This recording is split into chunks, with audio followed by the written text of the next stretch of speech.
Welcome. Tonight, we're going to explore something so fundamental, so universal, that you've experienced it every single day of your life, yet perhaps never truly considered its long and varied history. Sleep, rest, the simple act of lying down and surrendering to darkness. But where did people lay their heads? What did sleep look like? Before box springs and memory foam, before fitted sheets and down comforters? The answer is far more varied, far more ingenious, and far stranger than you might imagine. For most of human history, the beds we take for granted simply didn't exist. There were no mattress stores, no debates about firm versus soft, no concerns about thread count. Instead, our ancestors created rest from whatever materials their world provided. They carved sleep from stone and wove it from grass. They suspended it from trees and built it into the very walls of their homes. Tonight, you'll journey through the long, quiet centuries of human sleep. You'll feel the crackle of straw beneath a medieval peasant's back. Understand the careful rituals of arranging furs in a Viking longhouse, and discover why some cultures feared lying completely flat. You'll learn about the surprisingly recent invention of privacy in sleep, and why our ancestors might have found our solitary, silent bedrooms deeply unsettling. So, settle into your own bed, in your climate-controlled room, with your pillows arranged just so. Let your breathing slow, and imagine yourself stepping backward through time, to when sleep was colder, stranger, and required far more ingenuity than simply pulling back a comforter. Let's begin our journey in the place where sleep happened most often for most of history. Not in bedrooms, but in the shared, smoky, surprisingly communal spaces of ordinary life. Daily life immersion, the peasant's night in medieval Europe, 100 Imagine yourself in a small village in the English countryside, sometime in the 13th century. The sun has set perhaps an hour ago, and darkness has settled over the landscape like a physical weight. There are no streetlights, no porch lamps, no distant glow of a neighboring town. When night falls here, it falls completely.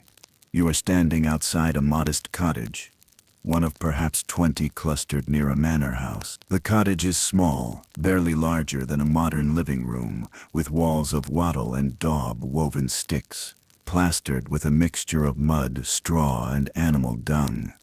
The roof is thick thatch, dark and shaggy against a thin line of smoke escapes from a hole in the center of that roof, and with it comes the smell wood smoke. Yes, but also the accumulated sense of daily life, cooking, bodies, animals, damp earth, the lingering sweetness of old rushes on the floor. Step inside. The door is low, just planks bound together with iron strips, and you must duck to enter. There is no hallway, no entry room. You are simply inside, in the single space where this family conducts every aspect of their existence. The fire is the heart of everything. It burns in a stone-lined pit in the center of the earthen floor, and its light pushes weakly against the darkness, creating more shadows than illumination. The smoke rises toward the roof hole, but much of it hangs in the air, making your eyes water slightly. You've grown accustomed to it though. Everyone has. The smoke is simply part of the air you breathe, like humidity or cold. By the fire sits the family. A husband and wife, perhaps in their 30s but looking older, weathered by sun and labor. 3 children, ranging from a toddler to a girl of perhaps 10. They are finishing the last meal of the day, a thick pottage of beans, onions, and grain sopped up with dark bread. They eat from wooden bowls, sharing spoons, speaking little. Conversation requires energy, and energy must be conserved. You notice there are animals inside with you. In one corner, separated by a low wattle fence, a cow shifts her weight, her breath steaming slightly in the cool air. She is valuable beyond measure, worth more than almost everything else the family owns combined. Keeping her inside protects her from theft and cold, and her body heat warms the cottage. Near her, chickens roost on a rough beam, making soft clucking sounds as they settle for the night. As the meal concludes, and the bowls are wiped clean with the last of the bread. The family begins the nightly ritual of preparing for sleep. It is a ritual you might find startlingly simple, almost non-existent compared to modern bedtime routine. There is no going upstairs, no separate bedroom, no changing into specialized sleeping clothes, no brushing of teeth. Sleep happens here, in this same room, with barely any transition from waking life. The father stands and walks to the far wall, where a large sack lies against the stone and daub. This sack is the family's mattress, a rough cloth bag stuffed with straw and perhaps some dried heather, or ferns if they were fortunate during the last gathering season. He drags it toward the fire, but not too close. Too near, and sparks might catch the straw. Too far, and the cold will seep through the earthen floor and into their bones. The mattress makes a dry whispering sound as he pulls it across the packed earth. You can see that it's been patched multiple times, the cloth worn thin in places. Straw pokes through several holes, and the whole thing has taken on a flattened, compacted shape from months of use.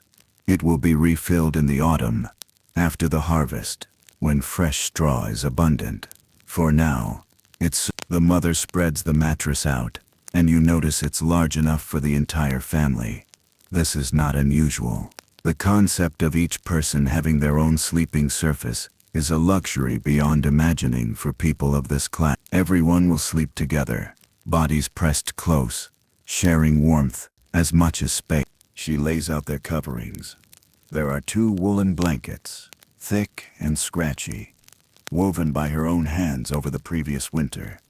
The wool still carries the lanolin from the sheep, giving it a slightly greasy feel, but also making it somewhat water-resistant and warming even when damp. There is also a large worn fur rabbit, perhaps, or several rabbit pelts sewn together.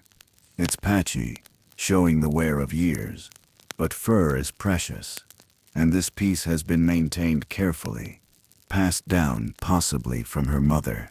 The children need no encouragement.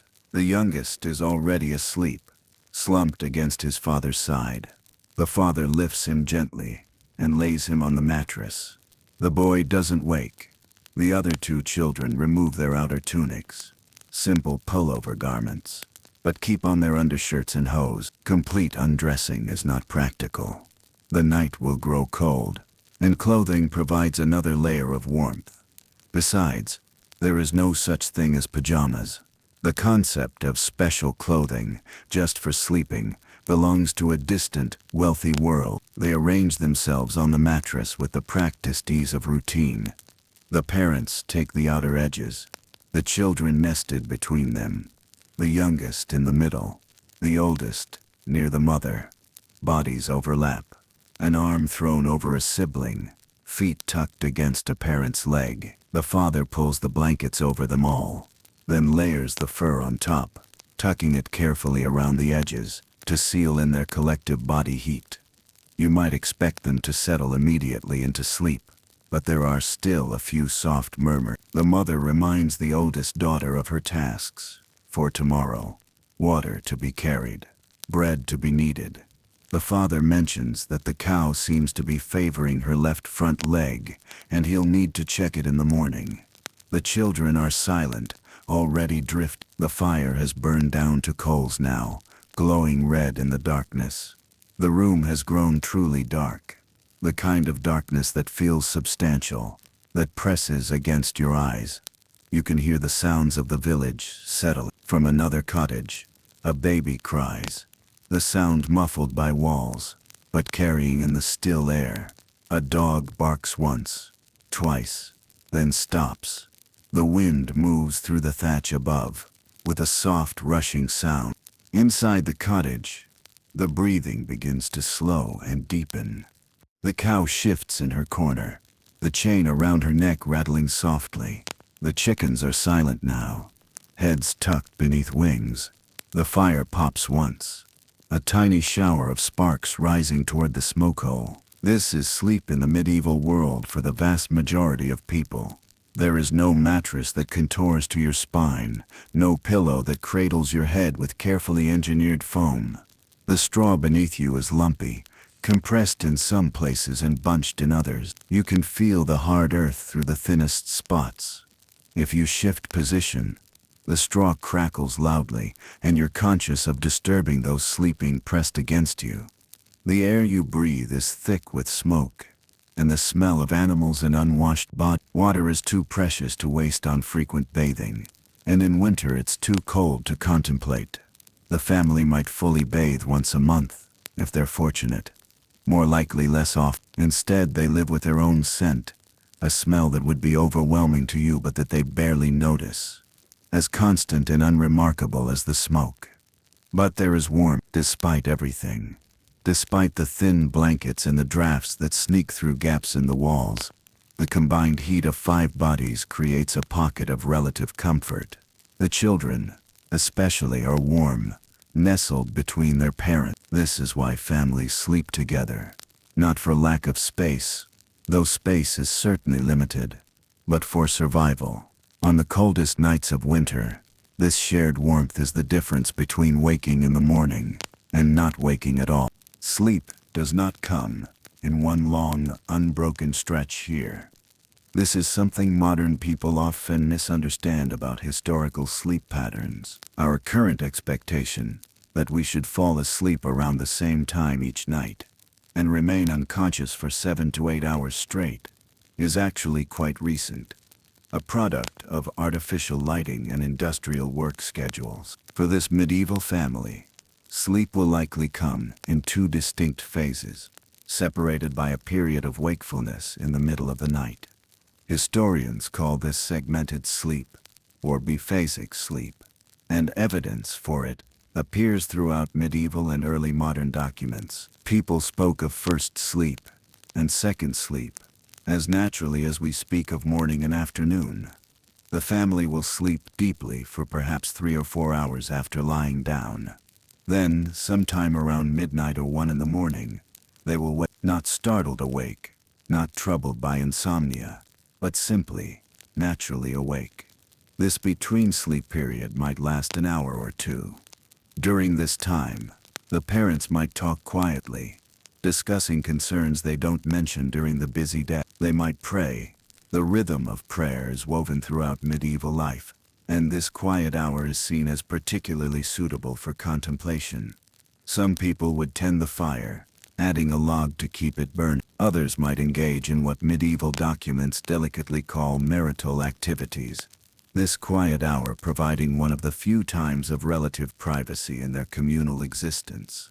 The children might wake briefly, listen to their parents' low voices, then drift back into sleep. Eventually the adults too would settle again into their second sleep, which would carry them through until dawn or shortly before. But tonight, let's stay with the family through the first sleep. An hour has passed since they laid down. All movement has stilled. The breathing is deep and regular, 5 sets of lungs rising and falling in an almost synchronized rhythm. The father snores softly, a buzzing sound that stops and starts. The mother has pulled the youngest child closer in her sleep, her body curved protectively around him. Outside, the village is remarkably quiet. This is a world without engines, without electricity, without any of the constant background hum of modern life. There is only wind, the occasional animal sound, the creak of wooden structures settled. On a night like this, under a clear sky, you could hear someone walking on the path half a mile away, their footsteps carrying in the still air. Inside, a small drama unfolds that the sleeping family is unaware of. A rat emerges from a hole in the wall near the far corner. It's large, well fed on spilled grain and food scraps, and it moves with the confidence of an animal that knows it belongs here as much as the humans do. Rats are constant companions in medieval homes, inevitable and mostly tolerated. They consume some of the stored food, yes, but they also eat insects and smaller vermin. The cottage cat, if there is one, is out hunting or sleeping in the cow's warmth.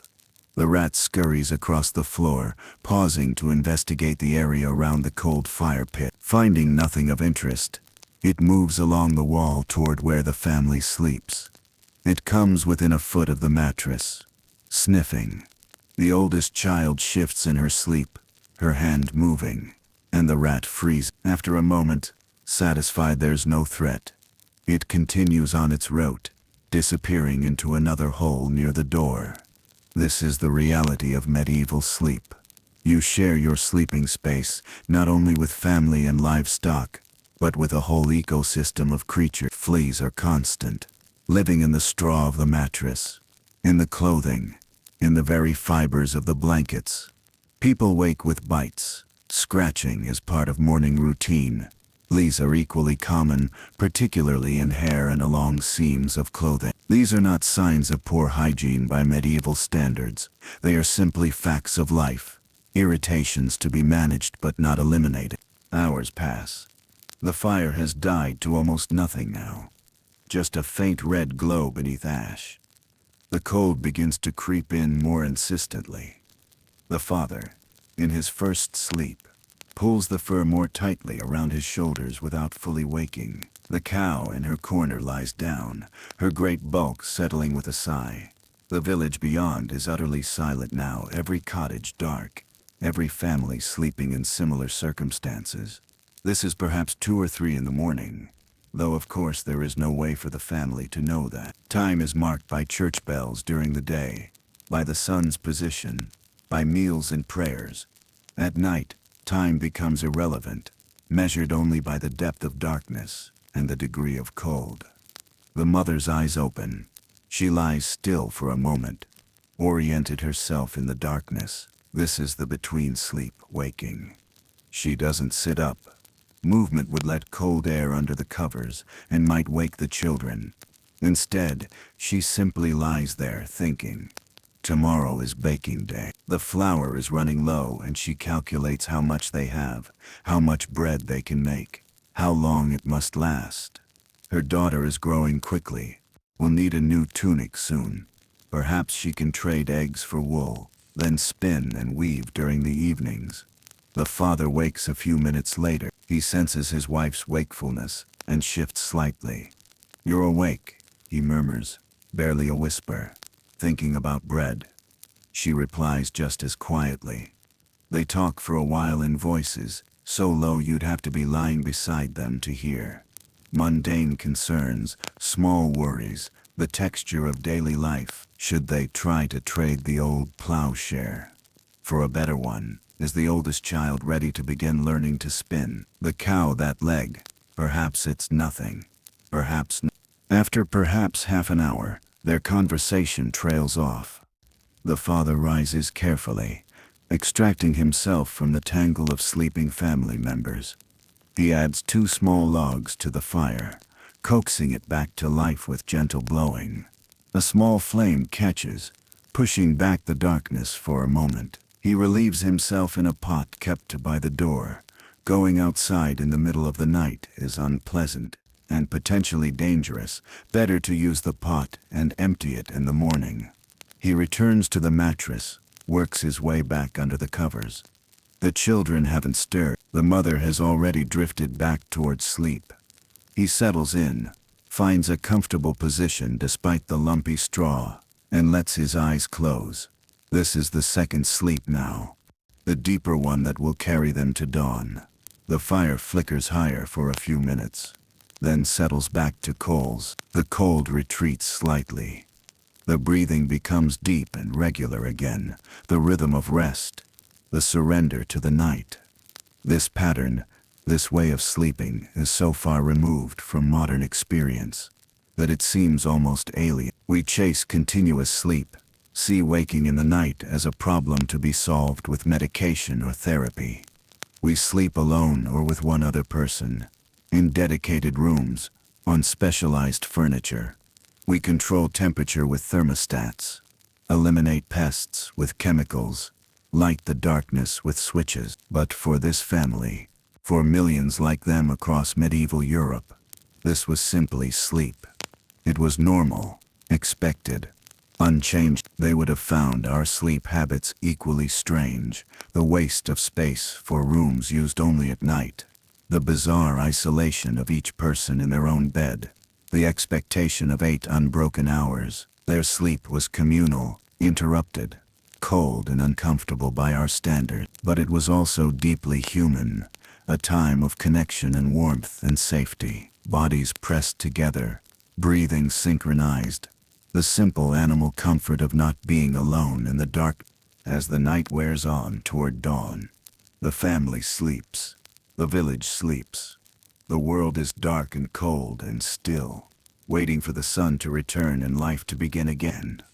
And on their straw mattress, on the hard earth floor, with smoke in the air and animals nearby, 5 people rest, gathering strength for another day of labor, another cycle of the endless work that defines their lives.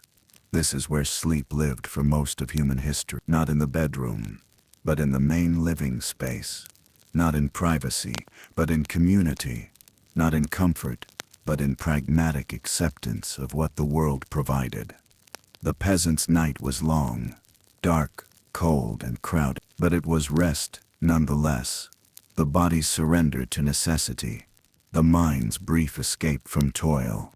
And when dawn comes, as it always does, they will rise from their straw and begin again, carrying with them no expectation that sleep should be anything other than what it is, a practical necessity accomplished with whatever materials are at hand, in whatever space is available, with whoever shares your life.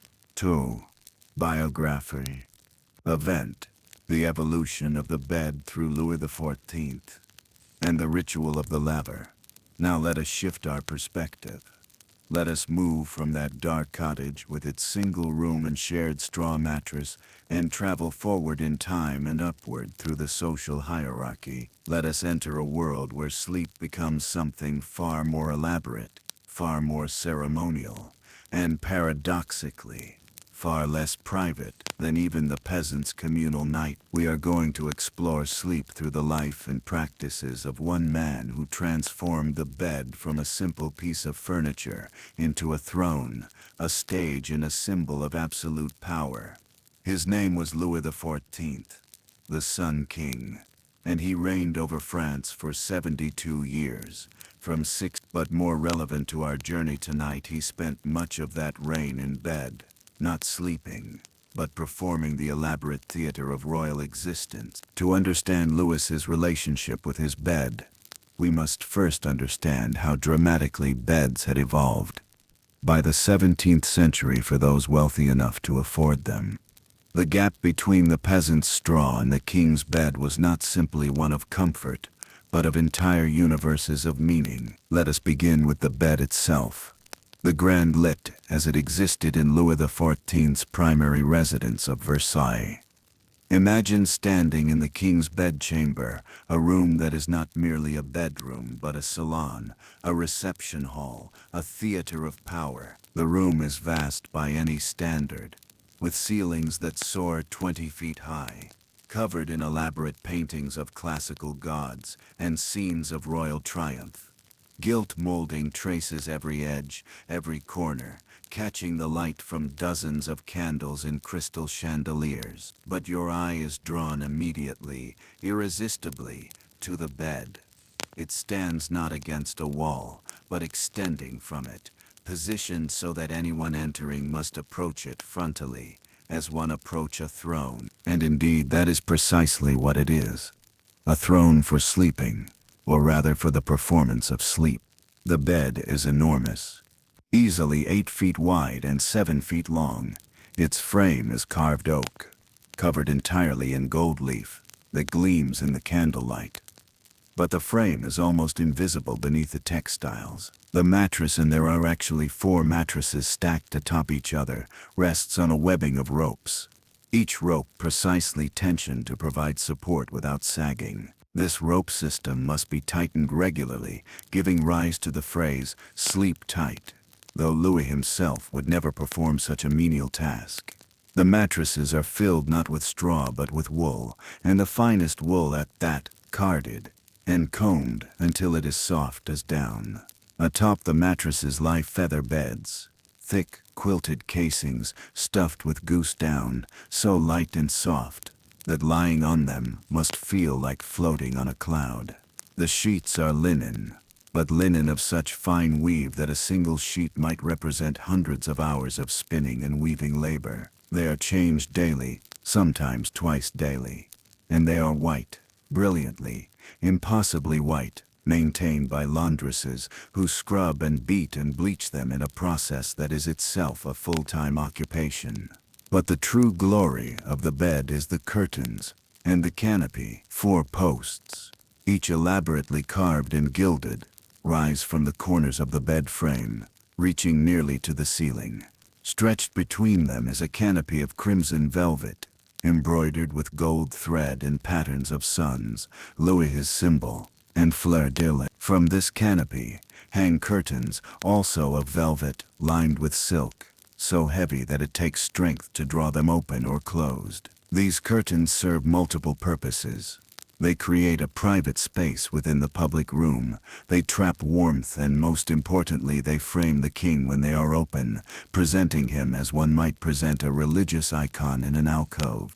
The bed sits on a platform, raised 2 steps above the rest of the chamber. This is crucial. Everyone who approaches must literally look up at the king, even when he is lying down. The symbolism is unmistakable. The king is above, separate, elevated, even in his most vulnerable state of sleep. Now, you might imagine that such an elaborate bed would be a place of private rest. But you would be profoundly wrong. Louis XIV rarely slept alone in the sense we understand privacy. His bed was one of the most public spaces in all of France. Let us observe a typical morning in the life of the Sun King, circa 1680. When Louis is in his 40s and at the height of his power. It is early, perhaps 7 in the morning. The king has been asleep behind his drawn velvet curtain. He has not slept alone. His bed is large enough that mistresses often shared it. And there are also attendants who sleep on smaller beds and pallets in the same chamber, ready to answer any need in the night. But now, the grand ritual begins. It is called the lever, literally the rising, and it is one of the most carefully choreographed ceremonies in the entire French court. What we are about to witness is not a man getting out of bed, but a theatrical performance involving dozens of participants. Strict hierarchies and rules as complex as any religious liturgy. The first valet de chambre, a position of enormous prestige, has been sleeping on a small bed at the foot of the king's great bed. He wakes precisely on time. His internal clock is trained to the needs of royalty. He rises silently, crosses the chamber, and parts the bed curtains just slightly. He can see the king still sleeping, or perhaps feigning sleep with Louis. One is never entirely certain. "Sire," the valet whispers, "it is time." If the king does not stir, the valet waits a respectful moment, then tries again. When Louis finally opens his eyes, the valet withdraws and opens the door to the antechamber, where the first group of courtiers has been waiting, some of them for hours, for this precise moment. These are the entrée familière, the people of the first entry, the king's own children, his current mistress, his physician, and a handful of the highest-ranking nobles. They enter in order of precedence, each knowing exactly where to stand. They form a semicircle around the bed. Still 2 steps below on the main floor, still looking up, Louis sits up in bed. He is wearing a nightshirt of fine linen, and a nightcap. His hair, when he still had hair, before he began wearing the enormous wigs for which he became famous, would be disheveled. But even his dishevelment is somehow regal. An attendant immediately brings him a cup of broth or wine, which he sips while acknowledging the presence of those around him with small nods. The curtains are now fully drawn back. The king is on display, framed by crimson velvet, like a painting. He might exchange a few words with his children, ask his physician about some minor ailment, or simply sit in silence, making everyone wait. This waiting is itself a gift he bestows to be in his presence. Even to watch him wake is a profound privilege. After perhaps 15 minutes, the doors open again, and the second entry is admitted. These are the grands entrées, More nobles, high-ranking officers, important clerics. The chamber is filling now, becoming crowded. The air grows warmer with all these bodies, thick with perfume and powder. Everyone is watching Louis, and Louis is aware of every eye. Now comes the moment when Louis will rise from the bed. But even this is not simple. An attendant brings an elaborate silk robe and holds it open. Louis swings his legs out from under the covers and places his feet on the platform. Another attendant is ready with slippers, soft velvet slippers, that he slides onto the royal feet. Louis stands, and the robe is draped over his shoulders. He is now technically out of bed, but the ceremony is far from over. He walks a few steps to a close stool, an elaborate cushioned chair, with a chamber pot built into it. And here, in front of perhaps 50 people, the king relieves himself. This is not seen as undignified. Quite the opposite. To be present for even the most basic bodily functions of the king is an honor. Some men have spent years maneuvering for the privilege of handing Louis his toilet paper. As Louis sits, courtiers continue their careful dance of position and attention. Some are here seeking favors, hoping for a moment of eye contact, a word, a gesture that might indicate royal approval. Others are here simply because their rank demands their presence.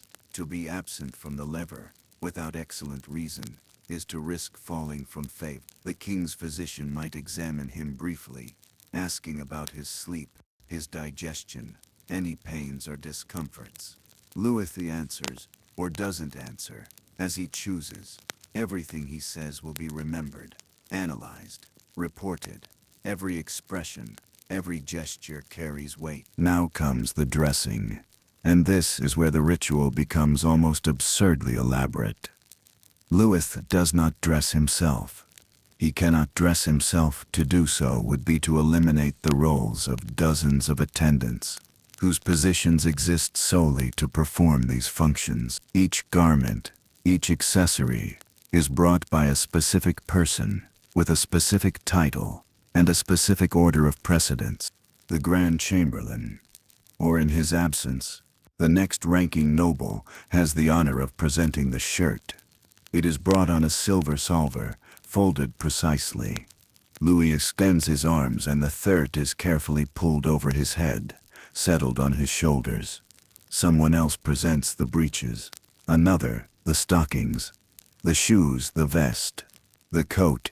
Each item is a separate ceremony, involving different hands, different bows, different murmured acknowledgments. The wig is perhaps the most elaborate moment. By the 1680s, Louis has gone bald, and he has made wigs fashionable throughout Europe in response. His wigs are enormous constructions, cascading with curls, dusted with powder, sometimes containing hundreds of hours of labor from wigmakers. The wig is presented with great ceremony, lifted with both hands, and carefully settled on the royal head. Louis adjusts it slightly, one of the few acts he performs himself, and someone immediately steps forward with a mirror so he can inspect the effect. Throughout all of this, the crowd in the chamber has grown. By now there might be 100 people present, packed into the space, all watching, all waiting. The air is stale, and warm and thick with the smells of perfume, powder, and unwashed bodies. For while the king's linens are changed daily, bathing is still viewed with suspicion in this era, thought to open the pores to disease. Finally, Louis is dressed. He looks magnificent. Every inch the Sun King, in silk and velvet and gold embroidery. He turns to face the assembled court, and there is a collective sense of release, of a ritual completed. He might make a brief announcement, grant an audience, or simply walk toward the door. The crowd parts before him like water, everyone bowing or curtsying as he passes. The king proceeds to his morning prayers in the chapel, and the courtiers follow like a comet's tail, still vying for position, still watching, still hoping for notice. The bed behind him rumpled and warm, will be immediately tended by servants who will remake it with fresh linens, plump the feather beds, adjust the curtains. By the time Louis returns to his chamber later in the day, for he often received visitors while reclining on the bed, conducting business from its cushioned comfort, it will look untouched, perfect, ready for the next performance. This is what sleep had become for the very wealthy by the 17th century. It was not a private restoration but a public ritual. The bed was not a refuge but a stage. Even the most intimate acts, waking, dressing, relieving oneself, were transformed into ceremonies that reinforced power and hierarchy. But we must ask ourselves, how did Louis actually sleep? Beneath all this ceremony, beneath the gold leaf and velvet and the watching eyes, was there rest? The truth is complex.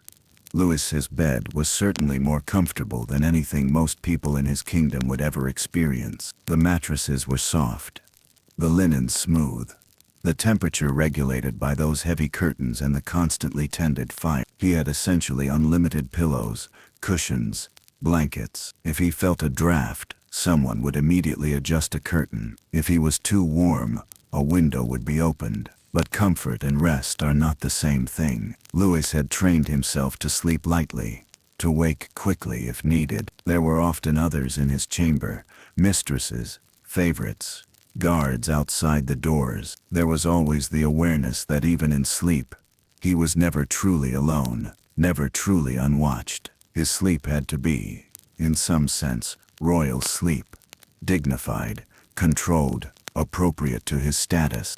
He went to bed late, usually around midnight or later, after a day filled with more rituals, elaborate meals where he ate alone while dozens watched, entertainments, councils, audiences. He woke early for the lover. This means he often survived on perhaps 6 hours of sleep, sometimes less. He supplemented with naps, taken on smaller daybeds throughout his apartments. But these too were often semi-public, with attendants and favorites present. As Louis aged, sleep became more difficult. He suffered from gout, which caused his feet and legs to ache terribly. He had fistulas, abscesses, and other painful conditions that surgery of the era could barely address. On bad nights, he would lie in his magnificent bed, in pain, unable to find comfort, despite all the down and silk and velvet surrounding him. On those nights, the bed must have felt less like a throne, and more like a prison, gilded and cushioned, but a prison nonetheless. Yet Louis never complained about his bed or his sleep in any recorded document. To complain would be to suggest that something in his life was less than perfect. And perfection was the image he had spent decades constructing. The Sun King did not have difficulty. The Sun King rose and set with celestial regularity. And if the human man beneath the title lay awake in pain, that was never to be acknowledged. What Louis XIV did, in essence, was weaponize the bed. He took this object, which for the peasant was simply a necessity, and transformed it into an instrument of statecraft. By making the lever and the cowsher, the evening putting to bed ceremony, into elaborate rituals where attendance was a privilege. He kept his nobility exactly where he wanted them. At Versailles, watching him, competing for his attention rather than in their own provinces building independent power bases. Nobles spent fortunes on appropriate clothing for these ceremonies, bankrupting themselves to maintain positions close to the king. They endured hours of standing, watching a man sleep or wake or eat or dress, because to be absent was to be forgotten, and to be forgotten was to lose everything. The bed became the center of a web of control more effective than any army, and it worked. For 72 years, Louis maintained absolute power in France, and that power was performed daily from his bed. Historians have noted that the lever was never missed, never shortened, never made more efficient. Until the very end of his life, even when he was dying, Louis maintained the ritual. The bed was the throne, and the performance could not stop. But let us zoom out now, from this one king and his elaborate bed, and consider what this tells us about the evolution of sleep itself. Lewis's bed represents a crucial transition point in the history of human rest. It marks the moment when, for the wealthy, the bed ceased to be merely functional and became aspirational, symbolic, a marker of status. Before this era, even noble beds were relatively simple affairs. They might have feather mattresses and fine curtains. Yes, but they were still fundamentally just places to sleep. With Lewis and the French court's influence, beds became furniture in a new sense. Objects of art, display pieces, investment. A noble family might spend more on a single bed than on any other item in their household. This had ripple effects throughout society. The emerging middle class, the wealthy merchants and professionals, began to aspire to bed frames and better mattresses, to the privacy of separate bedrooms. The bed began its slow journey from the main room to a dedicated space. Sleep began to be seen not as something you did in the midst of life, but as something that required its own room, its own furniture, its own ritual. Of course, this was still only for the wealthy. The peasants in their cottages, the urban poor in their tenements, continued to sleep as they always had, on straw, in shared spaces with minimal privacy. The gap between their experience and Lewis's experience was so vast as to be almost incomprehensible. They lived in the same country, in the same century, but they might as well have inhabited different planets. Louis XIV died in 1715, after weeks of painful illness, gangrenous infection spreading through his leg. He died in his great bed, the curtains drawn back so that the courtiers could watch, as they had watched him wake every morning for decades. Even in death, the performance continued. His last words were reportedly an apology to his court for the poor example he set by dying, even at the very end, maintaining the fiction of royal perfection. The bed outlived him, of course. It remained at Versailles, a testament to an era, a symbol of a kind of power that was already beginning to fade. The French Revolution, decades later, would sweep away the monarchy and its elaborate rituals. The lever would become a historical curiosity, something to marvel at and find slightly absurd.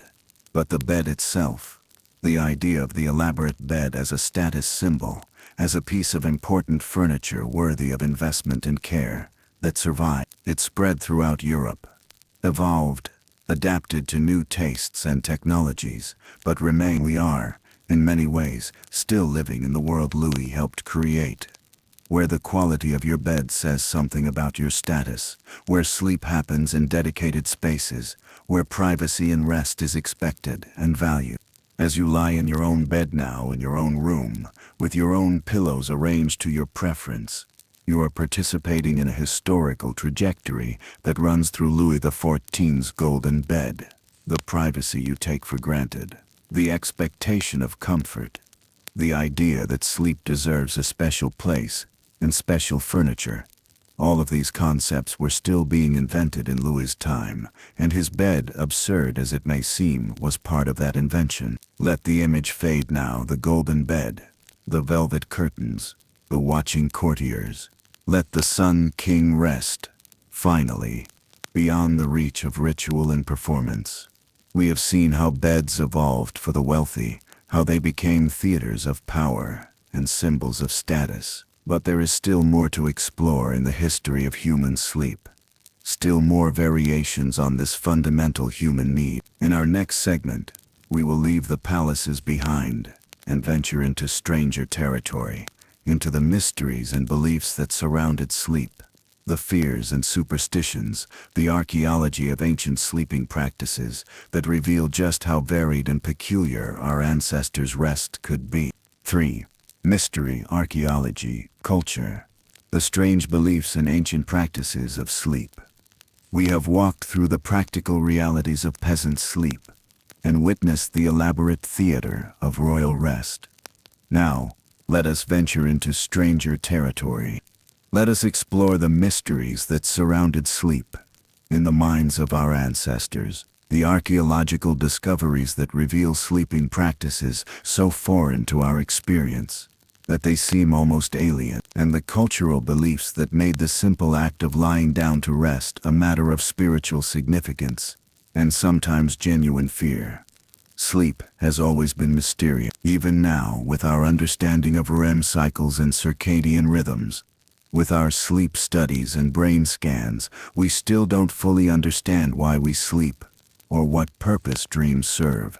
For our ancestors, without any scientific framework, sleep must have seemed even more profoundly strange. Every night, consciousness simply disappeared. The self went somewhere else, or perhaps nowhere at all. And in that absence, dreams arrived, vivid, inexplicable experiences that felt real but couldn't be, that seemed to carry messages but made no logical sense. It's hardly surprising, then, that sleep became wrapped in superstition, ritual, and fear. Let us begin in ancient Egypt, around 1500 BCE, in the workshop of a craftsman named Ka. Ka lived in Deir el-Medina, the village that housed the workers who built the royal tombs in the Valley of the Kings. We know about Ka because his tomb was discovered intact in 1906. And among the many objects buried with him was something remarkable: his bed. The bed is now in the Egyptian Museum in Turin, and if you could stand before it, you would find it both familiar and deeply strange. It is a wooden frame, beautifully made, with a woven mesh of plant fiber, creating the sleeping surface. The wood is dark with age, but still shows traces of its original finish. The frame is angled, with the head end higher than the foot end, creating a slope of perhaps 15 degrees. But here is the strange part. There is no mattress, no cushioning of any kind. The sleeping surface is just that woven mesh, firm and unyielding, and at the head of the bed, where you might expect a pillow, there is instead a wooden headrest, a carved support shaped like a crescent moon on a pedestal, designed to cradle the neck while keeping the head elevated and suspended in the air. This is how ancient Egyptians slept, at least those who could afford beds. The wealthy had beds like Ka's, made of fine wood, sometimes inlaid with ivory or gold. The poor slept on woven mats on the floor, but they too used headrests, carved from wood or molded from clay, because the headrest wasn't just about comfort, it was about protection. Imagine yourself trying to sleep on such a bed. You lie down on your back or side on that firm woven surface. There is no give, no cushioning. Your body's weight is distributed across the fibers, and you can feel each one. You reach back with one hand and position the wooden headrest under your neck. The curve of it fits against your skin, cool and hard. Your head is now suspended, not resting on anything soft, held up by this carved piece of wood. It would take time to get used to. Certainly, your neck muscles would have to adjust to holding your head in this position. But there was a purpose to this apparent discomfort. The ancient Egyptians believed that the head was sacred, the seat of life force and identity. To lay the head directly on the ground, or even on a soft surface too close to the ground, was to make it vulnerable to scorpions, snakes, and insects. Yes, but also to malevolent spirits that crept in the darkness. The headrest lifted the head away from these dangers, both physical and supernatural. Some headrests were inscribed with protective spells, invoking gods to guard the sleeper through the night. The god Bes, a dwarf deity with a fierce expression, often appeared on headrests. He was a protector of households, children, and sleep. To sleep with Bes, carved into your headrest, was to have a guardian watching over you in your vulnerability. But the Egyptians had other concerns about sleep as well. They believed that during sleep, the soul, or one aspect of the soul for Egyptian theology recognized multiple components of the self, left the body and traveled. Dreams were not random firings of neurons, but actual journeys, visits to other realms or encounters with gods and the dead. This made sleep dangerous. What if the soul got lost? What if it was captured or damaged? What if something else took up residence in the unoccupied body? To guard against these dangers, Egyptians developed elaborate bedtime rituals. They recited prayers, made offerings to protective deities, and positioned their beds carefully within their homes. The bed was often placed in an alcove or against a wall, never in the center of a room, where malevolent forces might approach from all sides. Windows and doors were sites of particular concern, thresholds where the boundary between the living world and the realm of spirits grew thin. Some households placed magical objects around the sleeping area. Amulets might be hung from the bed frame or tucked into the woven mesh. Incense would be burned to purify the air and drive away harmful influence. Children were especially vulnerable during sleep, and protective magic for them was particularly elaborate, involving songs, charms, and constant vigilance from parents who understood that the night held dangers beyond simple human threats. Now let us travel far from Egypt, across oceans and millennia, to the islands of the Pacific, where sleep took on entirely different forms and meanings. In many Polynesian cultures, the practice of sleeping on elevated platforms or suspended beds was nearly universal, but for reasons quite different from Egyptian concerns about spirits. Here, in the warm, humid climate of the tropics, sleeping directly on the ground was impractical for simpler reasons: dampness, insects, and the need for air circulation. Archaeological sites across Polynesia have revealed the remains of sleeping platforms made from bamboo, palm wood, and woven coconut fiber. These platforms were raised anywhere from a few inches to several feet off the ground, supported by posts or stone pillars. The sleeping surface was often a mat woven from pandanus leaves, a plant whose long, flexible leaves could be dried and plaited into serviceable textiles. But perhaps the most unusual sleeping arrangement in the Pacific region was the hammock, which various cultures developed independently. In some islands, sleepers would string woven mats or nets between trees or posts, creating suspended beds that swayed gently with any movement, rocked by breezes. To sleep in a hammock is to experience rest in a fundamentally different way than sleeping on a solid surface. You are cradled, embraced by the fabric. Your spine curves into a gentle C shape. There is no pressure on any single point of your body. The weight is distributed across the entire surface of the hammock.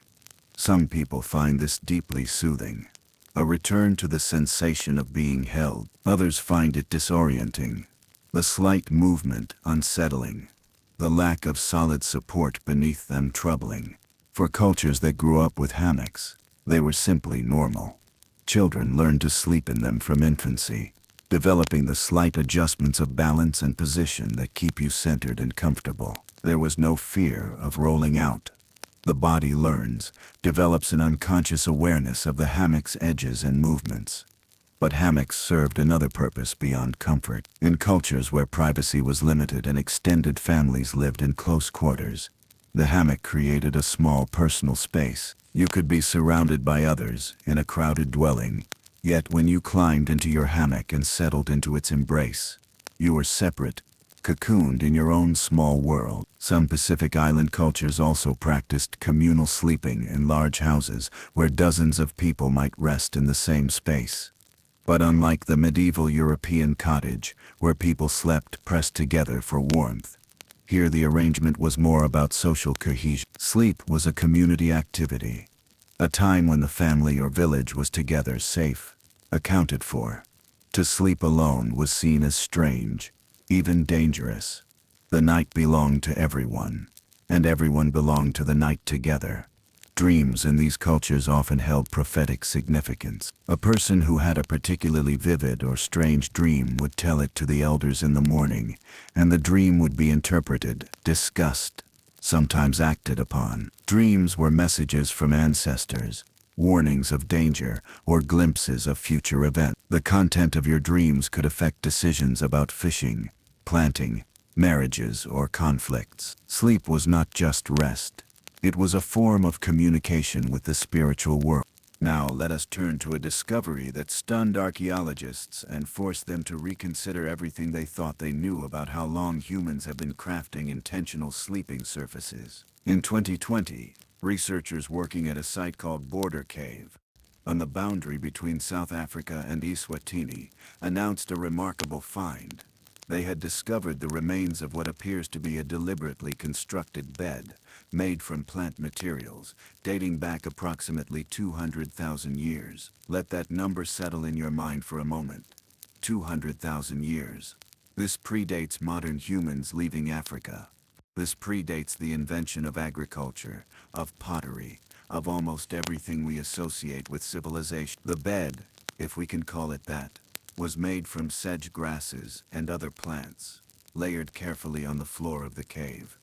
The grasses were chosen specifically, not random vegetation but plants known to repel insects. The bed was periodically burned, probably to kill parasites and pests, and then rebuilt with fresh grasses. This wasn't just someone lying down on whatever was available. This was intentional, thoughtful, repeated behavior, the creation of a dedicated sleeping surface, maintained and cared for. Think about what this means. For as long as humans have been recognizably human, we have been trying to make sleep better. We have been separating ourselves from the bare ground, seeking softness, or at least cushioning, trying to protect ourselves from the small miseries of stones and insects and dampness. The impulse to create comfort, to improve rest, is apparently as old as humanity itself. Other archaeological sites have revealed similarly ancient sleeping arrangements. In Sabudu Cave, also in South Africa, researchers found evidence of bedding materials dating back 77. These too showed signs of selection, certain plants chosen over others, arrangements that suggested care and intention. What's particularly fascinating is that these ancient beds often incorporated plants with insecticidal properties. Our distant ancestors understood, through observation and experience, that certain plants repelled biting insects, and they intentionally used these plants in their bedding. They were engaging in a form of pest control, using the chemical properties of plants even though they had no way to understand the scientific principles at work. Imagine the knowledge required for this. Someone had to notice that sleeping near certain plants resulted in fewer insect bites. This information had to be remembered, shared, passed down. The plants had to be identified, gathered, prepared. This suggests a level of cultural transmission of accumulated knowledge that we don't often associate with people living 200,000 years ago. Let us shift now to beliefs and practices that are more recent, but no less strange to modern sensibilities. Throughout medieval Europe and well into the early modern period, sleep was surrounded by fears and superstitions that shaped how, when, and where people rested. One of the most widespread beliefs was that sleeping flat on your back was dangerous. The reasoning varied by region and time period, but common fears included the worry that evil spirits, or demons, could more easily enter the mouth of someone sleeping on their back, or that the soul might escape through the mouth and fail to return. Some believed that sleeping on your back made you vulnerable to the attacks of the night hag, or mare, a malevolent entity that sat on the chest of sleepers, causing the sensation we now understand as sleep paralysis, but which was then interpreted as demonic assault. This belief was so strong that many people trained themselves to sleep on their sides or even partially upright. Beds were sometimes designed to make lying flat difficult or impossible, with the head end significantly elevated. Some people slept in sitting positions, propped against walls or in specially designed chairs, particularly if they were ill or elderly. The night hag or mare appears in folklore across Europe under various names. In Germanic traditions, she is the maw. In Slavic cultures, the maw. In English, her legacy lives on in the word nightmare, originally meaning not a bad dream, but the experience of waking unable to move, feeling a weight on the chest, sometimes seeing a shadowy figure in the room. We now understand this as sleep paralysis, a condition where consciousness returns before the body's natural muscle paralysis of REM sleep has worn off. The sensation of weight on the chest, comes from the difficulty of breathing against paralyzed chest muscles. The shadowy figures are hallucinations, products of a brain caught between sleep and waking.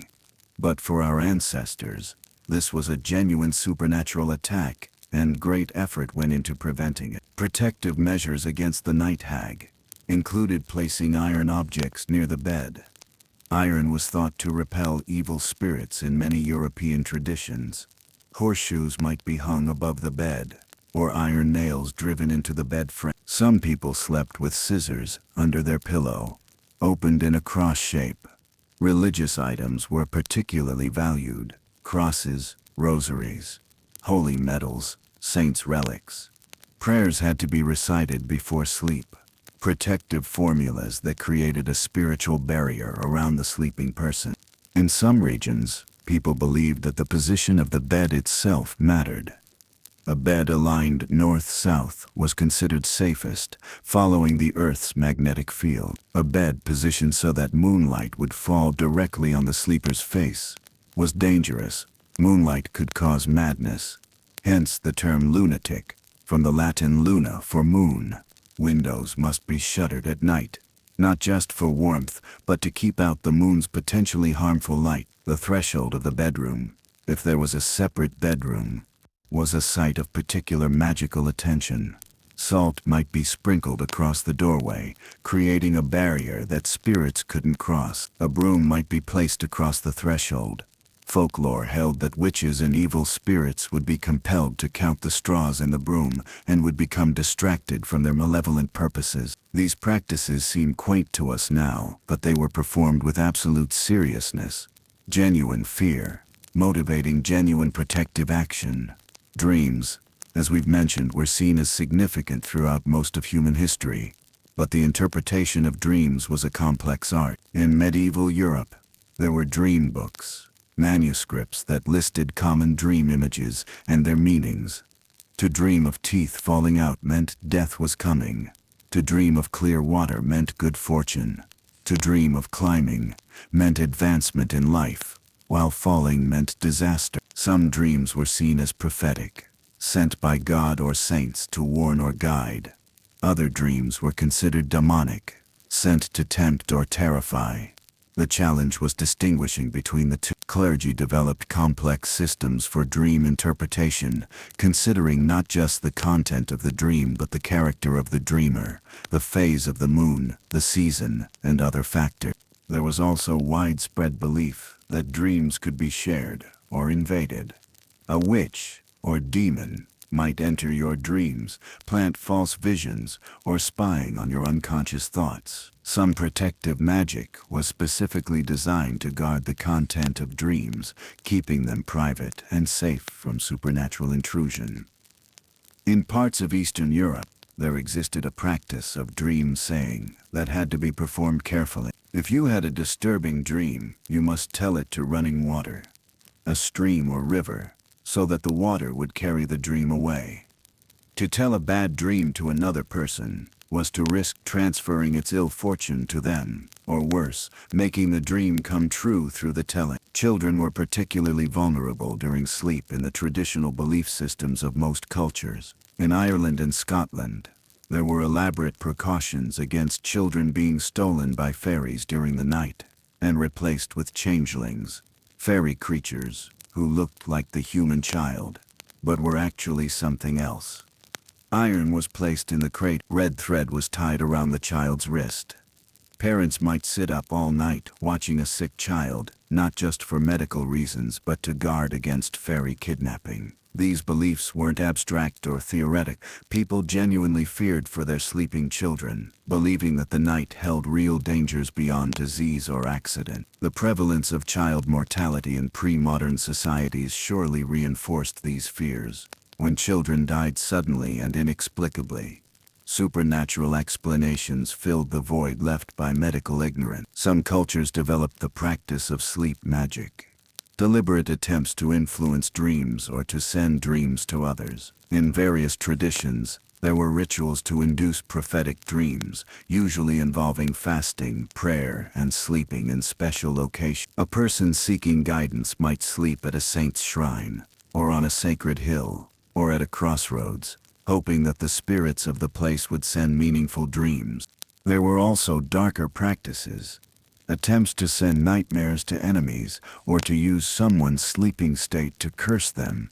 The sleeping person was seen as vulnerable, their spiritual defenses lowered, and malicious magic could supposedly strike more effectively at night. The belief in the evil eye, the idea that a malevolent glare could cause harm, extended to sleep.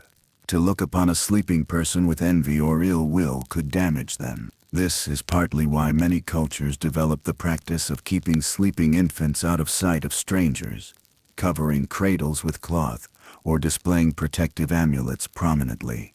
As we explore these beliefs and practices, it's easy to dismiss them as superstition, as ignorance, and certainly, from our modern scientific perspective, we understand that demons don't cause sleep paralysis, that dreams are neurological phenomena, that fairies don't steal children. But it's worth considering what these beliefs accomplished. They provided explanations for frightening experiences in a world without scientific frameworks. They gave people a sense of control, however illusory, over the vulnerable state of sleep. They created rituals and practices that brought communities together, shared beliefs that reinforced cultural identity, and in some cases, they might have had practical benefits. Herbs burned to drive away evil spirits might actually have repelled insects. Elevated sleeping surfaces to avoid demons also avoided dampness and vermin. Our ancestors were responding to real experiences, the terror of sleep paralysis, the mystery of dreams, the vulnerability of sleeping children in a dangerous world. They created explanations and protections that made sense within their understanding of how reality worked. We may not believe in night hags or fairy kidnappers, but we have our own anxieties about sleep, our own rituals and protections, just expressed in different language. We worry about sleep hygiene, about creating the perfect environment, about achieving the right number of hours. We use white noise machines, blackout curtains, weighted blankets, sleep tracking apps. We consult sleep specialists and take medications. We have transformed the supernatural fears of our ancestors into medical and psychological concerns, but the underlying anxiety remains, the sense that sleep is important, mysterious, and potentially problematic.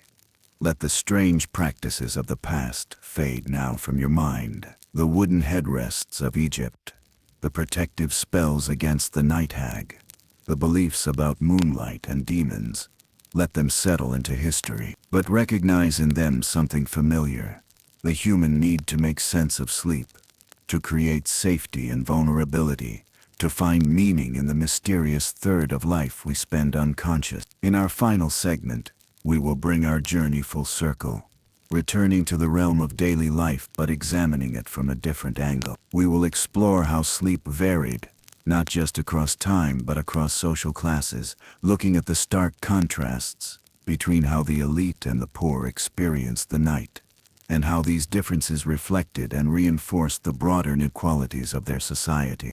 Thos, social elite, contrasting, daily life, the great divide in rest. We have journeyed through time and across cultures, exploring how humans have slept throughout history. We have seen the practical arrangements of medieval peasants, the theatrical beds of kings, the mysterious beliefs that surrounded the vulnerable state of sleep. Now in this final segment, let us examine sleep through the lens of inequality, exploring how the experience of rest has always been deeply divided by wealth and status, and how these divisions reveal fundamental truths about the societies that created them. Let us begin in London, in the year 1850, at the height of the Industrial Revolution. The city is transforming, expanding, choking on its own growth. Factories belch smoke into air already thick with coal fires. The population has exploded, doubling in a few decades, and housing has not kept pace. This is a moment of stark contrasts, when the wealthy live in unprecedented luxury, while the poor endure conditions that seem designed to make sleep itself a form of torture. Consider first a townhouse in Mayfair. one of London's most fashionable districts. It is evening, perhaps 9 o'clock. The household is preparing for bed, a process that involves a small army of servants and considerable ritual. The lady of the house has retired to her bedroom, a spacious room on the second floor with high ceilings and tall windows draped in heavy velvet. The room is warm, a coal fire burns in the marble fireplace, tended by a housemaid who will bank it carefully before leaving. The walls are papered in a delicate pattern, and the floor is covered with thick carpet that muffles every sound. But the centerpiece, as always, is the bed. It is a four-poster. Though the style has evolved from Louis XIV's era, the posts are still there, carved mahogany rising toward the ceiling. But the canopy and curtains are lighter now, more decorative than functional. The bed itself is a marvel of Victorian engineering and excess. The base is an iron frame, replacing the old rope systems with metal springs that flex and support. On top of this, sit not one but 3 mattresses. The bottom is horsehair, actual hair from horses' manes and tails, cleaned, carded, and stuffed into a thick ticking. Horsehair is prized for its resilience, its ability to spring back after compression. The middle mattress is wool, softer than horsehair, but still firm. The top mattress is feathers, the most expensive component, made from down taken from the breasts of geese, impossibly soft and light. The sheets are linen, but linen of such fine weave that it feels almost like silk. They are changed every day, taken away by the laundry maids to be washed, dried, and pressed with hot irons heated on the kitchen stove. The pillows, there are 4 of them, are also down-filled and cased in embroidered cotton slips. The blankets are wool, but so finely woven and soft that they carry none of the scratchiness of the peasant's medieval blanket. On top of these is a coverlet, a decorative layer that matches the room's color scheme, embroidered by hand over hundreds of hours. The whole construction is so tall that a small set of steps stands beside the bed, allowing the lady to climb up into it. A lady's maid helps her mistress prepare for bed.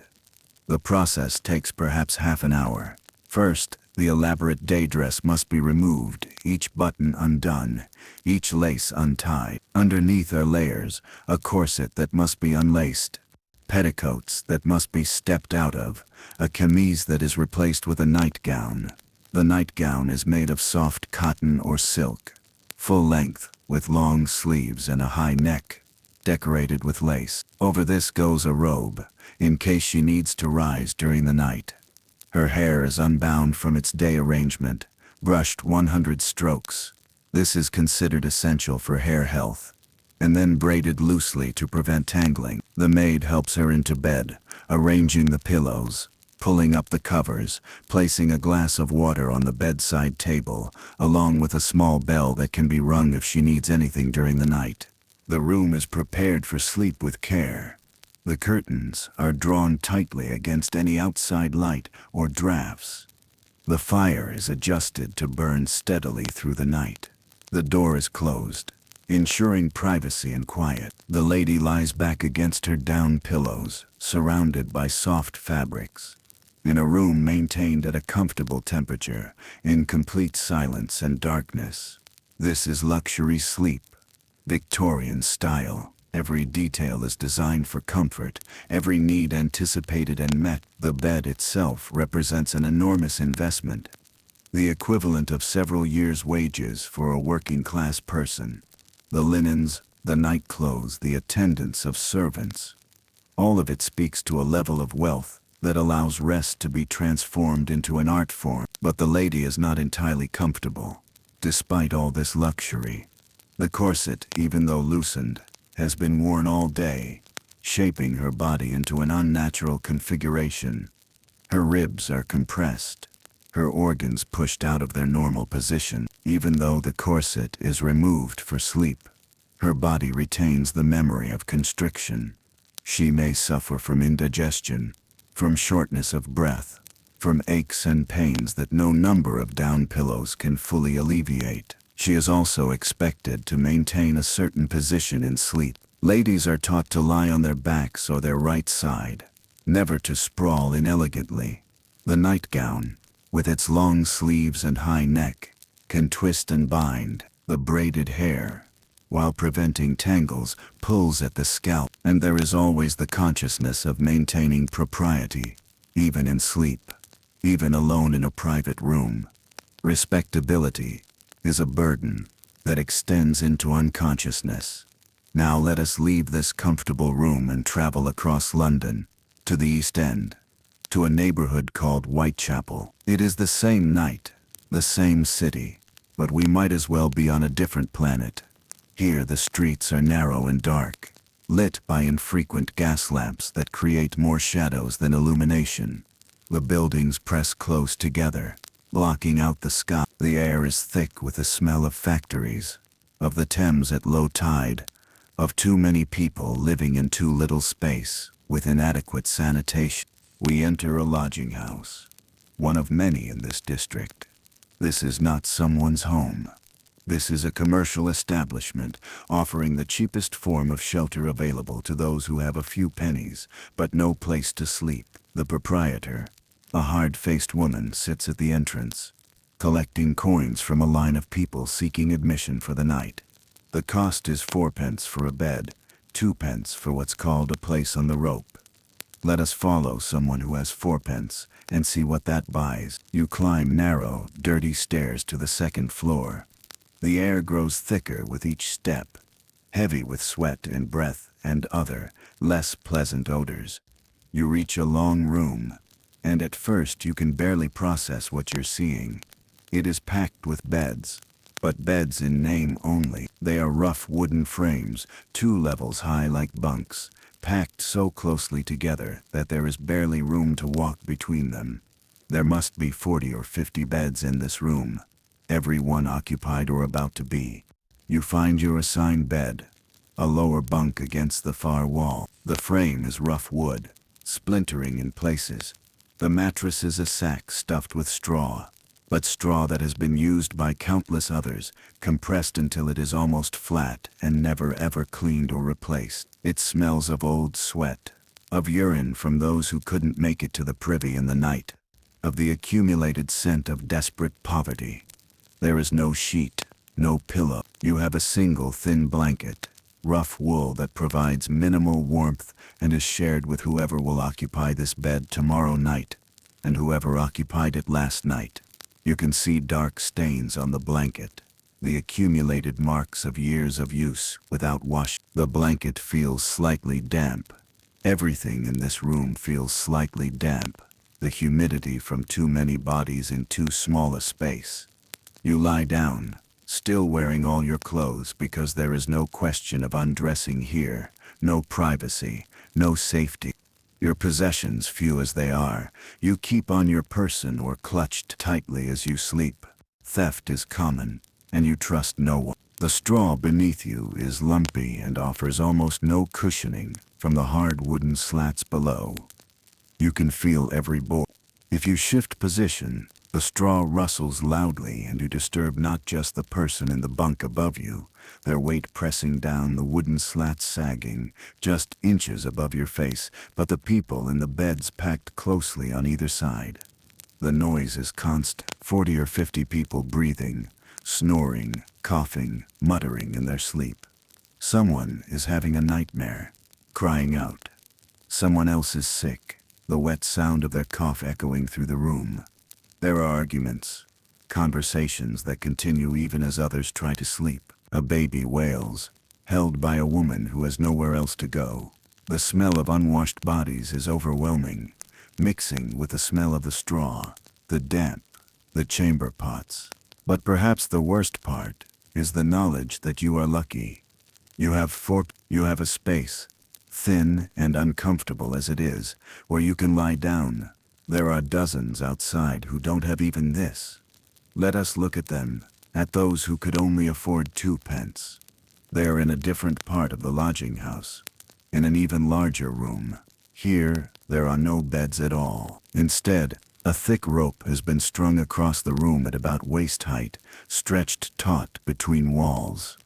Along this rope, people stand or drape themselves, leaning forward over the rope, using it to support their weight as they sleep standing up or bent over.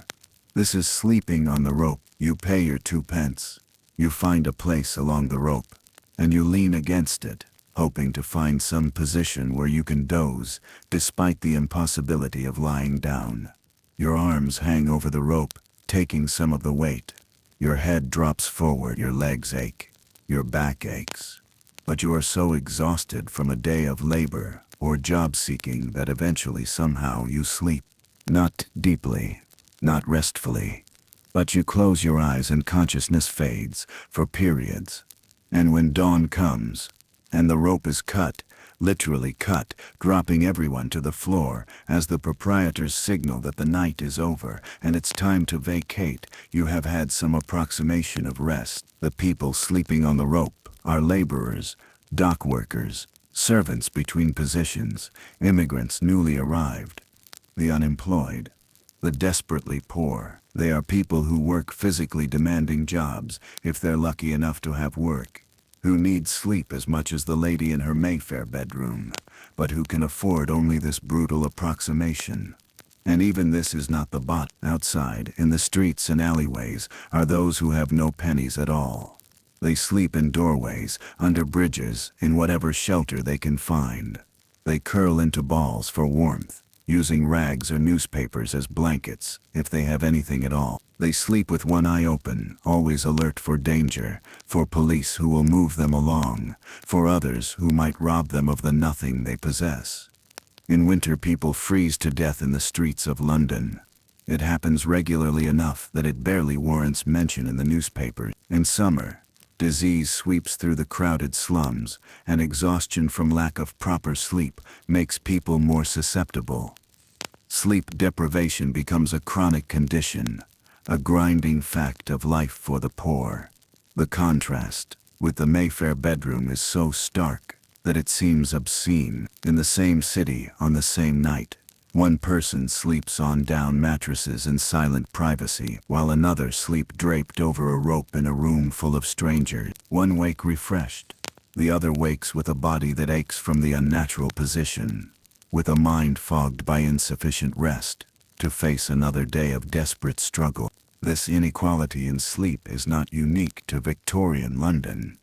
It is a pattern that repeats throughout history, across cultures, in every society divided by wealth and class. The quality of sleep has always been a marker of status, a line that separates those who have power from those who don't. Let us briefly visit other times and places where this divide was equally stark. In ancient Rome, wealthy citizens slept in private cubicula, bedrooms on elevated beds with feather mattresses, while slaves slept on the floor in the kitchens or workshops where they worked, often with no bedding at all. The slave might sleep, literally at the foot of their master's bed, on the cold tile floor, ready to wake instantly if called.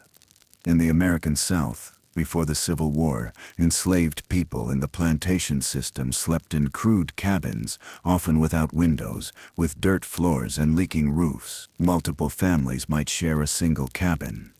The sleeping arrangements were wooden platforms, or more commonly just the floor, with perhaps a blanket made from rough burlap. Children slept piled together for warmth. Adults worked from dawn to dusk, and then returned to these conditions, expected to rest enough to work just as hard the next day. Meanwhile, the plantation owners slept in the main house, in a bedroom cooled by high ceilings and the labor of enslaved people who fanned them through the hot southern nights. The contrast was a physical embodiment of the moral horror of slavery. The same people whose labor created comfort for others were denied that comfort themselves. In early industrial New England, factory workers, many of them young women, lived in boarding houses provided by the mills. These were somewhat better than London's lodging houses, but still grim. Small rooms packed with beds, strict rules, minimal privacy. The work shifts were long. 12 to 14 hours was common, and the time for sleep was limited. The women worked until exhaustion, slept in crowded conditions, and woke to do it again. Meanwhile, the factory owners slept in spacious homes, their wealth built directly on the insufficient rest of their workers. This pattern continues even into the modern era, though the forms change.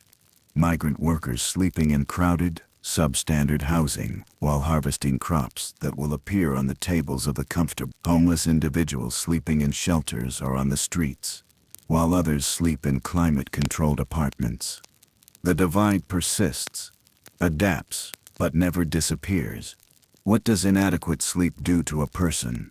The effects are profound and cumulative. Chronic sleep deprivation impairs judgment, slows reaction time, weakens the immune system, accelerates aging. It makes people more susceptible to accidents, to illness, to mental health problems. It shortens life expectancy. For the poor throughout history, inadequate sleep was not just uncomfortable.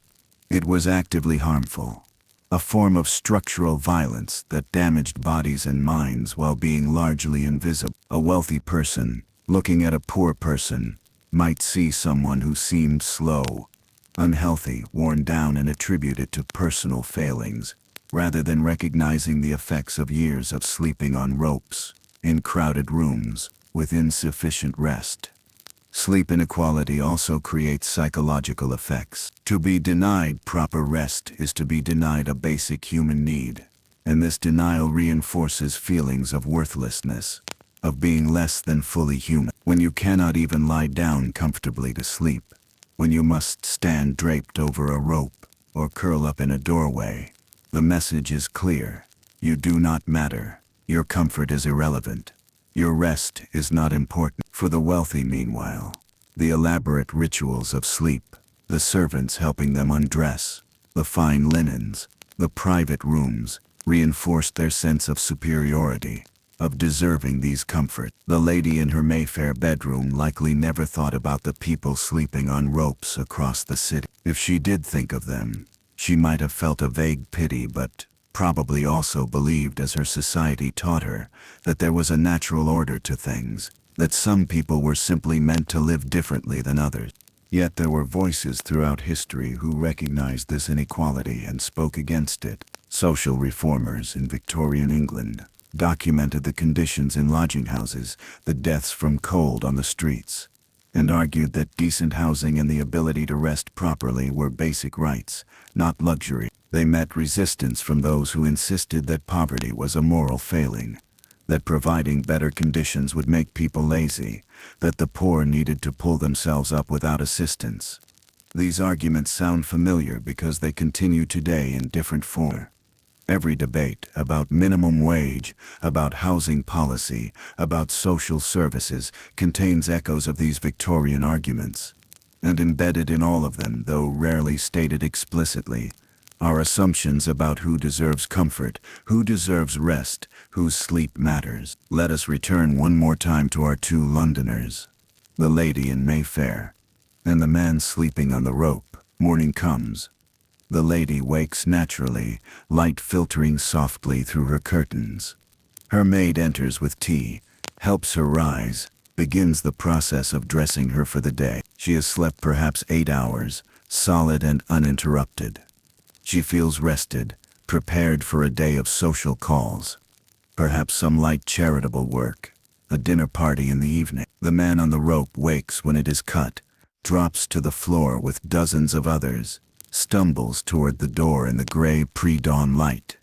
He has been unconscious for perhaps 4 or 5 hours, in snatches, never deeply. His body aches.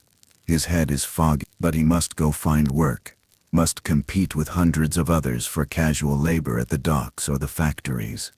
If he gets work, it will be physically demanding, exhausting.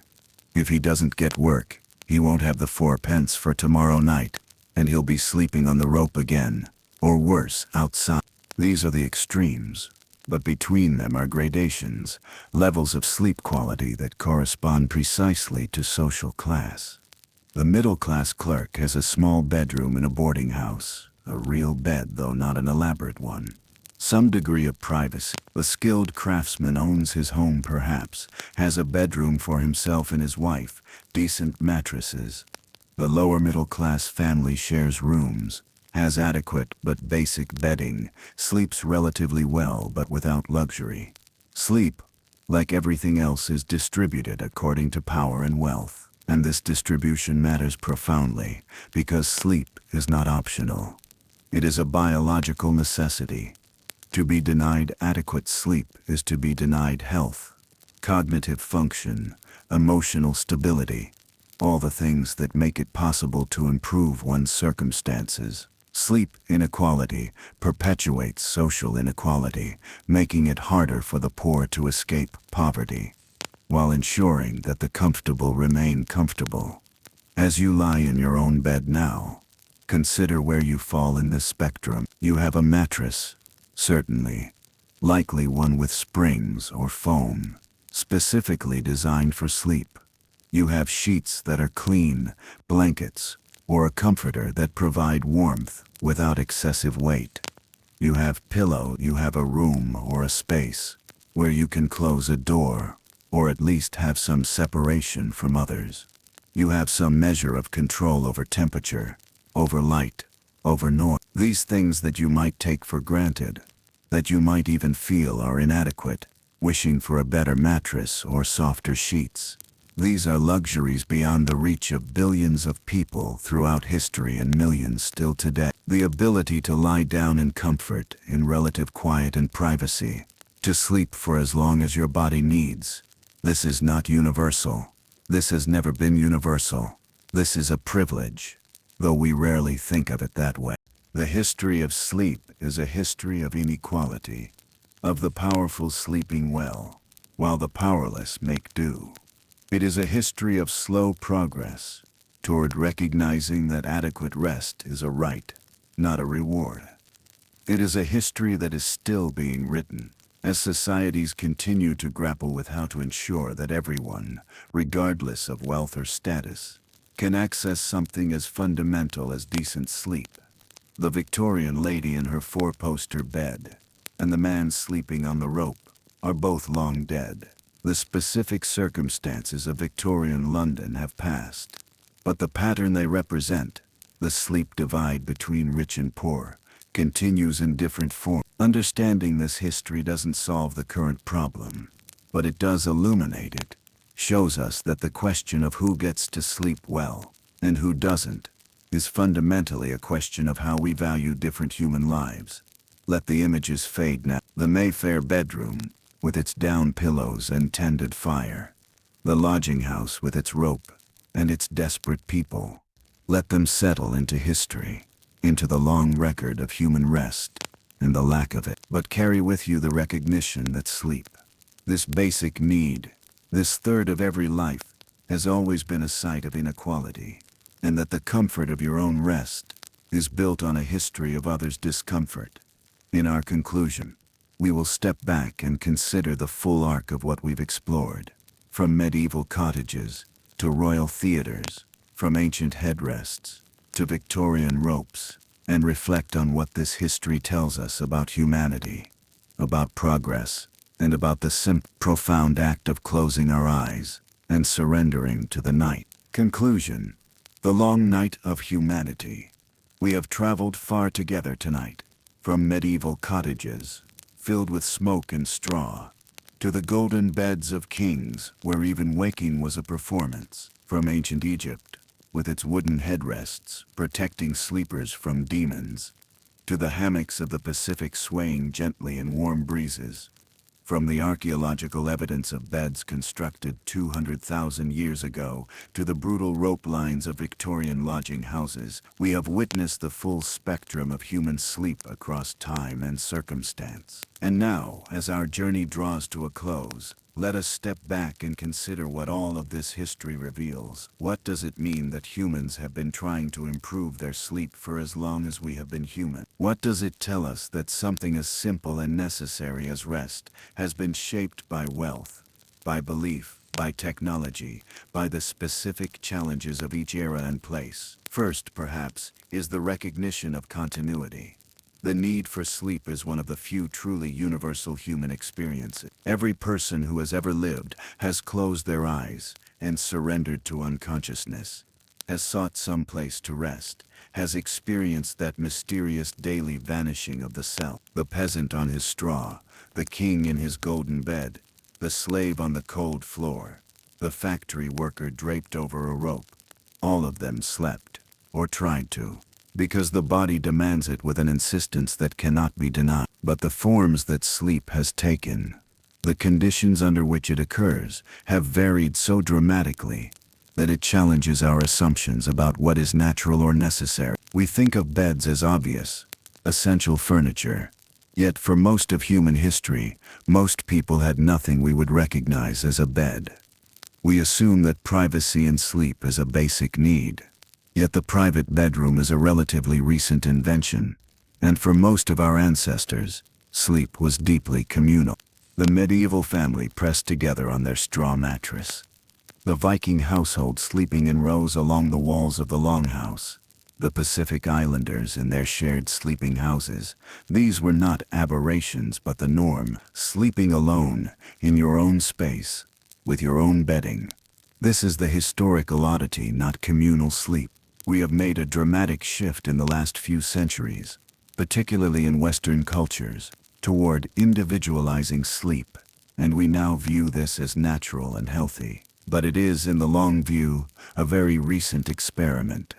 The history of sleep technology is also a story of both progress and persistence. Yes, we have moved from straw to sophisticated mattresses, with pressure-relieving foams and individually wrapped coils. We have climate control and blackout curtains, and white noise machines. We understand sleep cycles and circadian rhythms in ways our ancestors couldn't have imagined. But the basic challenge remains remarkably unchanged. We still struggle to get enough sleep. We still wake in the night and worry about falling back asleep. We still adjust our pillows, seeking that perfect position. We still experience the vulnerability of unconsciousness, the strangeness of dreams, the fog of insufficient rest. The technology has advanced enormously, but the human relationship with sleep, the need, the difficulty, the mystery continues. What has changed most dramatically is not the experience of sleep itself, but the social meaning we assign to it. For our ancestors, sleep was simply a necessity, something you did when darkness fell because there was no alternative. The idea that sleep should be optimized, that you should track it and improve it, that failing to sleep well is a personal problem requiring intervention, these are very modern concepts. Medieval peasants didn't worry about sleep hygiene or whether they were getting their REM cycles. They worked until exhausted, slept as best they could, and woke to work again. Was this healthier psychologically than our modern anxiety about sleep? Perhaps in some way, they had less control but also fewer expectations. Sleep was like weather, something that happened to you, not something you were responsible for managing. The beliefs and superstitions we explored, the protective spells, the fear of the night hag, the careful positioning of beds to ward off evil. These seem quaint to us now, but they served a purpose. They gave people a sense of agency over something fundamentally uncontrollable. You cannot will yourself to sleep. Not really. You can only create conditions and hope. The rituals and protections our ancestors used were their way of creating those conditions, of doing something in the face of the night's mystery. We have replaced those rituals with different ones, scientific sounding rather than spiritual, but still fundamentally about trying to control the uncontrollable. We take melatonin instead of reciting prayers. We use sleep apps instead of placing iron under the bed. We consult sleep specialists instead of wise women or priests. The underlying impulse is the same. The human need to feel that we are not entirely at the mercy of our own biology. The inequality we examined in our final segment is perhaps the most troubling thread running through this history. Sleep, which should be the most democratic of experiences, everyone needs it equally, after all, has been profoundly shaped by power and wealth. The comfortable have always slept better than the desperate, and this difference has reinforced and perpetuated every other inequality. This continues today, though we prefer not to think about it. There are people sleeping in comfortable beds, in quiet rooms, with tomorrow's concerns being relatively manageable, and there are people sleeping in shelters, In cars, on the streets, or in crowded, inadequate housing, facing tomorrow with exhausted bodies and minds. The rope lines of Victorian London are gone, but the fundamental divide remains. If there is progress in this history, it is slow and uneven. More people have access to decent sleeping conditions now than at any point in history, at least in wealthy nations. The idea that everyone deserves a safe, comfortable place to sleep has gained acceptance, even if it remains far from universally realized. Indoor plumbing, heating, pest control. These technologies have improved sleep for billions. That is genuine progress, worth acknowledging, but the work is not complete. Will perhaps never be complete. As long as societies accept inequality in other areas, in wealth, in housing, in basic security, that inequality will express itself in sleep. The history we've explored is not just past, but present, continuing, unfinished. As you lie in your bed tonight, you are participating in this long history. The mattress beneath you is the latest iteration of 2,000 years of humans trying to cushion themselves from the hard ground. The privacy you enjoy is the product of social and technological changes that would astound your medieval ancestors. The comfort you take for granted represents both human ingenuity and, often, human inequality. But you are also simply doing what every human has always done, seeking rest. Your body's need for sleep connects you directly to every person who has ever lived. In this at least there is perfect democracy. Rich or poor, ancient or modern, powerful or powerless, everyone must sleep. Everyone experiences that nightly dissolution of consciousness, that surrender to a need greater than will. And perhaps there is some comfort in that. You are not alone in the vulnerability of sleep. You are part of an unbroken chain stretching back to the first humans, whoever laid their heads down, whoever closed their eyes, and let the world fade. They slept in caves, and under stars, on stone and sand and straw, in fear and in peace. Alone and surrounded by their tribe, they slept, and they woke, and they continued. You will do the same. Your sleep tonight, on your modern mattress, in your individual room, is both utterly different from your ancestors' experience, and fundamentally the same. The forms change, but the need persists.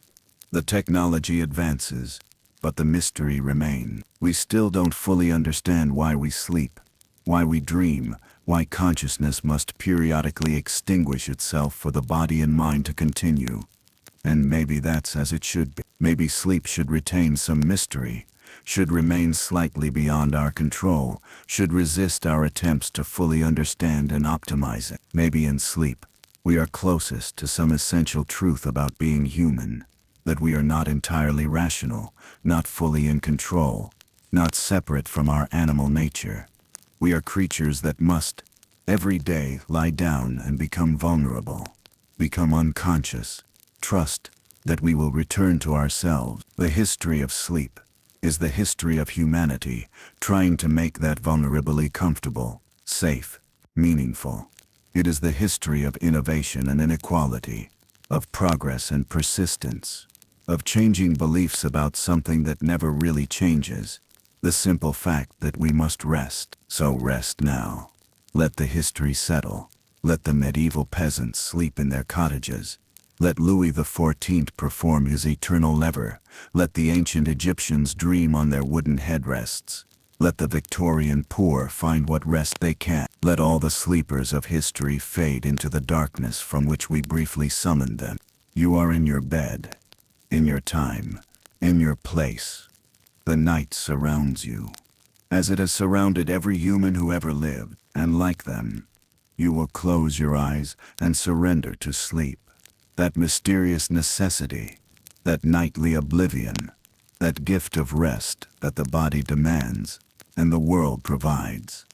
Your breathing is slower, your thoughts are becoming less linear, drifting, fragmenting in that way that signals sleep's approach. The history we've explored tonight is settling into memory, into the background, becoming part of the vast accumulation of knowledge that your mind holds but doesn't actively process. You might dream tonight. If you do, you will join the countless billions who have dreamed before you, who have experienced those strange narratives that seem meaningful in the moment but dissolve upon waking. Your ancestors might have interpreted your dreams as messages from gods or visits from the dead. You might see them as your brain processing the day's information, clearing its cache, maintaining its systems. Both explanations, and neither, might be true. But that is a question for another time, for waking consciousness to ponder. For now there is only the softness beneath you, the warmth around you, the quiet of your room, and the gentle, insistent pull of sleep. The story is complete. The journey is finished. From the first primitive beds to the present moment, from the grandest palace to the humblest cottage, from ancient superstitions to modern science, we have explored the long, varied history of human sleep. And now, having examined how countless others have slept across the centuries, it is time for you to do the same, to add your rest to the great accumulation of human sleep, to take your place in that endless chain of humans lying down at day's end and seeking restoration. Sleep peacefully. Sleep with the knowledge that what you do tonight is what humans have always done, in forms too numerous to count, but with a need that never changes. The night is deep and quiet. Your bed is comfortable. Your body is ready. Let consciousness fade. Let sleep arrive. Let the history rest. And rest with it. Good night.